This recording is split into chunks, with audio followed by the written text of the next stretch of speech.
1-1 kilometre 1.5 kilometre वो नीचे नाले में चले जाती हैं गाड़ी। बड़ी बड़ी खाई है इस रोड पे।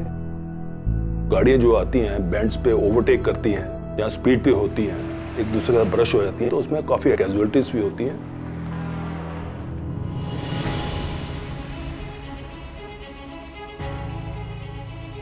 On the hairpin bends, nobody knows that what is coming from the other side at what speed, and if they don't know, they can't take any action depending upon that.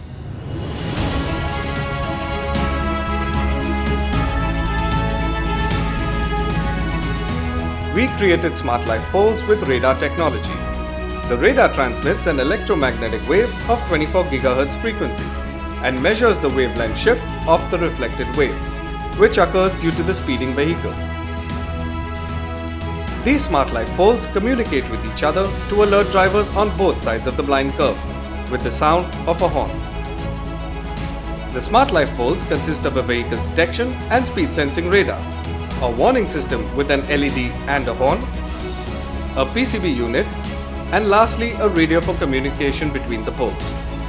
Humans instinctively react to sound, so it uses that concept to provide them input. The radar on the smart life poles reads the speed of the vehicles and communicates with the smart life pole at the other end. They alert the drivers on both sides by honking, indicating them to slow down and cross safely.